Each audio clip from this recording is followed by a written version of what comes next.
হঠাৎ স্লুইস গেটের পানি ছেড়ে দেওয়ায় তলিয়ে গেছে পাবনার সুজানগর উপজেলার গাজনার বিলের ২০০ বিঘা জমির আমন ধান।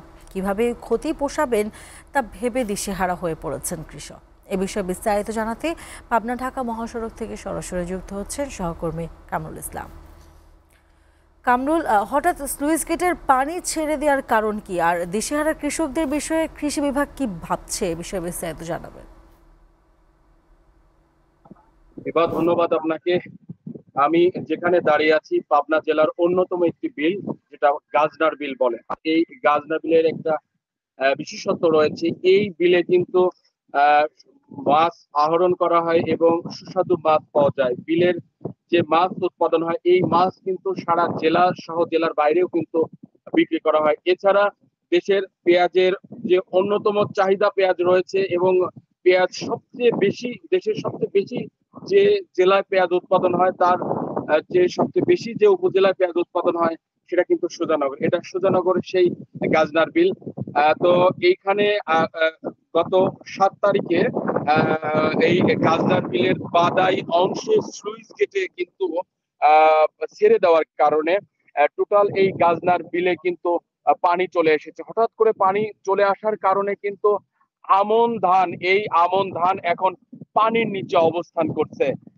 শুধু আমন ধানই না, যে সকল জমিতে পাট ছিল, পাট কিন্তু এখন কাটার সময় পাট গলা সমান পাট হয়ে গেছে এবং পটল, মরিচ সহ অন্যান্য ফসলেরও কিন্তু ব্যাপক ক্ষতি হয়েছে। বিশেষ করে এই আমন ধান এখন পানির নিচে রয়েছে। প্রায় ২০০ থেকে ২৫০ বিঘা জমির আমন ধান পানির নিচে থাকার কারণে কিন্তু এই ধানগুলো নষ্ট হয়ে যাবে এবং এই ফসল কিন্তু কৃষকেরা ঘরে উঠাতে পারবে না। আমরা এখন এখানকার একজন কৃষকের সাথে কথা বলতে চাই যে এই পানি আসার কারণে আপনাদের কি পরিমাণ ক্ষতি হয়েছে।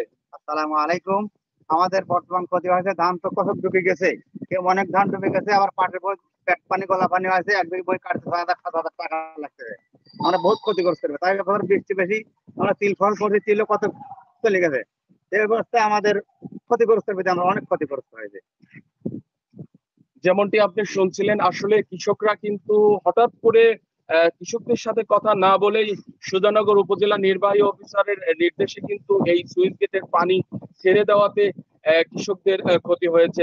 উপজেলা নির্বাহী অফিসারের সাথে কথা বলে যেটা জানা গেছে, তারা যেটা জানিয়েছেন যারা ক্ষতিগ্রস্ত হয়েছে তাদের বিষয়ে ক্ষতিপূরণ দেওয়ার চিন্তা ভাবনাও কিন্তু রয়েছে। এছাড়াও এই অঞ্চলের কৃষকেরা যেটা দাবি করেছে যে আমন ধান এই অঞ্চলের মানুষের কিন্তু দ্বিতীয় অর্থকরী ফসল এবং আমন ধান কিন্তু তারা সারা বছর এই ধান এবং চাউল কিন্তু ঘরে উঠায় এবং সারা বছরের খাদ্য হিসেবে রাখে। সেটা থেকে কিন্তু এবার তারা বঞ্চিত হচ্ছে এবং আহ, কৃষকেরা এটা থেকে বড় ধরনের ক্ষতিগ্রস্ত সম্মুখীন হবে। এই ছিল পাবনার গাজনার বিল থেকে পানি ছেড়ে দেওয়ার কারণে কৃষকদের অবস্থা। ইভা।